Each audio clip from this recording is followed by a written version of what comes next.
ஓம் ஸ்ரீ குருப்யோ நமக. மாதா பிதா யுவதயஸ்தனயா விபூதிஹி சர்வம் யதேவ நியமேன மதன்வயானாம் ஆத்யஸ்ய ந குலபதேர் பகுலாபிராமம் ஸ்ரீமத் ததங்கிரியுகலம் பிரணமாமி மூத்னா. சர்வே பவந்து சுகினஹ சர்வே சந்து நிராமயா சர்வே பத்ராணி பஷ்யந்தோ மா கஷ்சித் துக்கபாத் பவேத். அனைவரும் இன்பம் பெற்று வாழ்க, அனைவரும் நோயற்று வாழ்க, அனைவருக்கும் மங்களமே உண்டாகட்டும், ஒருவரும் சிறிது கூட துன்பப்படக்கூடாது. ஓம் ஸ்ரீ ஹரே நமக. எல்லோருக்கும் வணக்கம். இன்னைக்கு தசகம் 89 பாராயணம். எப்பொழுதும் போல நாம குருவாயூர்ல பட்டதிரிகள் பக்கத்துல அந்த பட்டதிரிகள் மண்டபத்துல அமர்ந்திருக்கோம். அங்க குருவாயூரப்பன் கிட்ட பட்டதிரிகள் என்ன சம்பாஷணை பண்றாரு அப்படின்றத கேட்க ரொம்ப ஆர்வமா இருக்கும். நேற்றைய தசகத்தோட கிருஷ்ணாவதாரம் பூர்த்தி ஆயிடுச்சு. இப்போ இதை தொடர்ந்து பாகவதத்துல என்ன சொல்லியிருக்கோ அதை பட்டதிரிகள் இப்போ அடுத்தடுத்த தசகங்களா முடிச்சு 100வது தசகத்தோட இந்த நாராயணிய கிரந்தத்தை முடிக்க போறாரு. இன்னைக்கு அவரு இந்த கிரந்தத்தை எழுத தொடங்கி 89 நாட்கள் ஆயிடுச்சு. தன்னோட வாத ரோகம் போகணும் அப்படிங்கிறதுக்காக இந்த குருவாயூருக்கு வந்து குருவாயூரப்பன் முன்னாடி உட்காந்து தினமும் தசகங்கள் எழுதி என்னோட நோயை போக்குன்னு அவரோட கருணை எதிர்பார்த்துக்கிட்டு தான் இருக்காரு. இன்னைக்கு அவர் ஆரம்பிக்கிறாரு.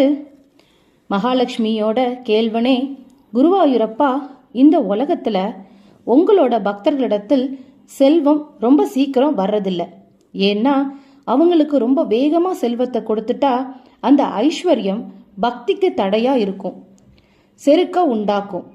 அதனால நீ அடக்கமற்றவர்களுக்கு மன அமைதியை கொடுத்துட்டு அதுக்கப்புறம் மன அமைதி பெற்ற அவங்களுக்கு எல்லா விருப்பங்களையும் நீ கொடுக்கிற.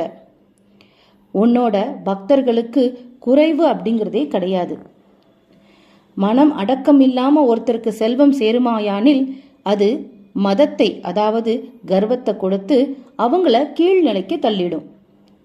அதனால உன்னோட பக்தர்களுக்கு கீழ்நிலை உண்டாக கூடாது என்று நினைத்தே முதல்ல அவங்களுக்கு செல்வத்தை அளிக்காம மன அடக்கத்தை கொடுக்கறீங்க. குருவாயூரப்பா, நெடுநோக்கு இன்மையால் சில பேரு பிரார்த்தித்த உடனேயே சந்தோஷத்தையும் கோபத்தையும் அடைபவர்களான பிரம்மா, சிவன் முதலிய தேவர்களை அவங்கவுங்க குணத்துக்கேற்ப சேவை செய்து வழிபட்டு வீழ்ச்சி அடைகிறாங்க. இது என்ன பரிதாபம்! இதற்கு எடுத்துக்காட்டு தான் விருகாசுரனோட சரித்திரம்.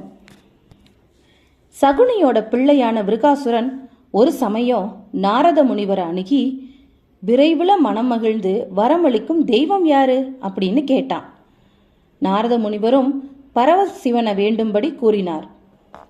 தீயோர்களிடம் அன்பு கொள்ளாத உங்களை பிரார்த்திக்கும்படி நாரதர் சொல்லவே இல்லை. அந்த விருகாசுரன் கடுமையான தவம் செஞ்சு பகவான் நேரில் வந்து காட்சி அளிக்காததுனால 7வது நாளில் கடும் கோபம் கொண்டு தன்னோட தலையை அறுத்து ஹோமம் செய்ய நினைக்கையில திரிபுரம் எரித்த அந்த பரமசிவன் கண் எதிரிலே தோன்றினார். அவ்வாறு எதிரில் தோன்றிய உடனேயே உலக நாயகராகிய அவரிடம், நான் யார் தலைமையில கை வைப்பேனோ அவர் உடனே இறக்க வேணும் அப்படின்னு கொஞ்சம் கூட ஈவு இரக்கம் இல்லாத அந்த கொடிய வரத்தை அவன் கேட்டான். பகவான் வாசுதேவனான தங்களிடம் பக்தி இல்லாதவனுக்கு நல்லம் எப்படி பறக்கும்? அந்த விருகாசுரன் தான் பெற்ற வரத்தை சோதிக்க நினைச்சு பரமசிவன் தலையிலேயே கை வைக்கலாம் அப்படின்னு முடிவு பண்ணான்.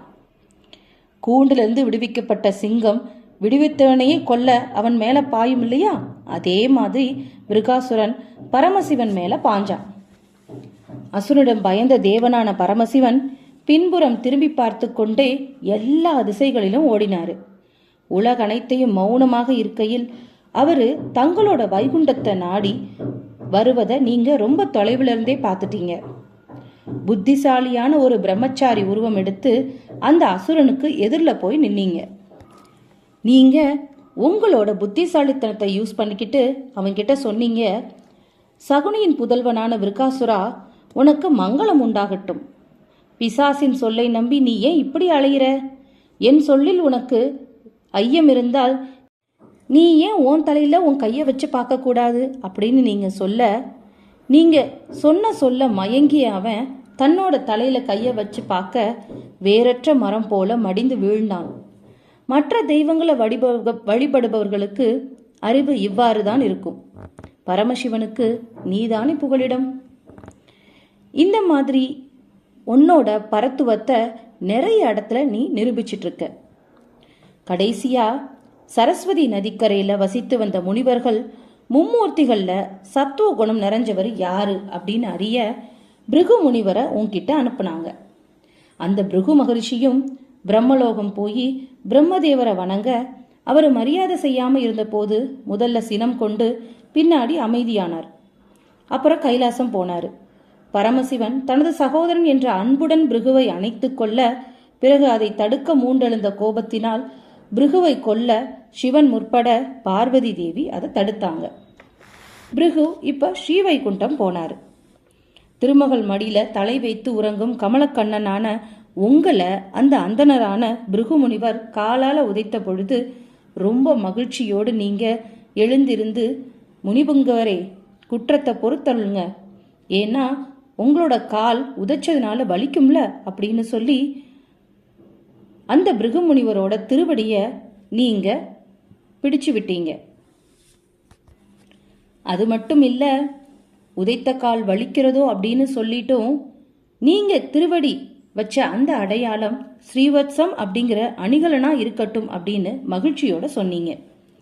சரஸ்வதி நதி தீரத்துல வசிக்கும் அந்த முனிவர்கள் நீங்க தான் சுத்தமான சத்துவகுண பரிபூர்ணர் அப்படின்னு அசைக்க முடியாத புத்தியை அடைந்து தங்களிடம் திடமான பக்தி கொண்டு மோட்சத்தை அடைந்தாங்க.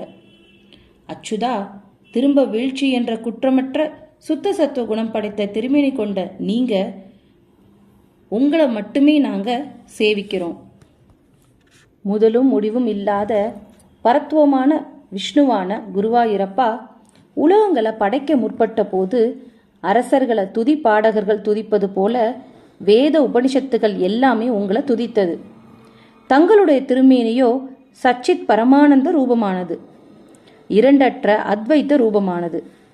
பரபிரம்மே நீங்க தான். மேலும் கோபிகள் சென்ற பெரும் புண்ணியத்தின் குவியல் நீங்க தான்.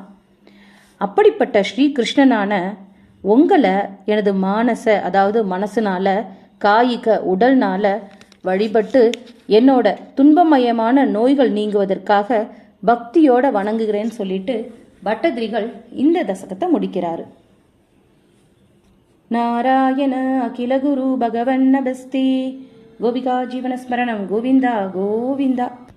அக்ரே பஷ்யாமி தேஜோ நிபிடதரகலா யாவலி லோபனீயம் பீயூஷாப்லாவிதோகம் ததனு ததுதரே திவ்யகைசோரவேஷம் தாருண்யாரம்பரம்யம் பரமசுக அசாஸ்வாதரோமாஞ்சிதாங்கைः ஆவீதம் நாரதாத்யைர் விலசது பவனிஷத் சுந்தரி மண்டலைश्च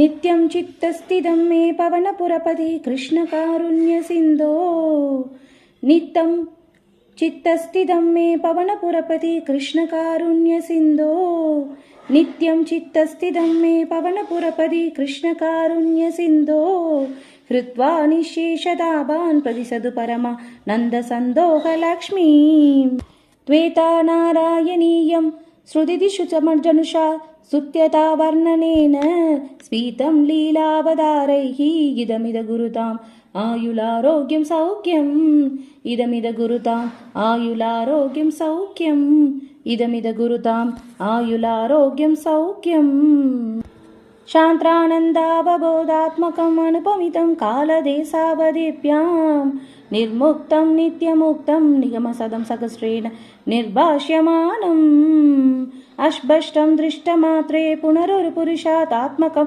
ब्रह्मतत्त्वं तत्तावत्पादि साक्षात् गुरुपवनपुरे हन्तभाग्यं जनानां गुरुपवनपुरे हन्तभाग्यं जनानां गुरुपवनपुरे हन्तभाग्यं जनानाम्. ओम सर्वं कृष्णार्पणमस्तु. गुरुवायूरप्पा चरणम्.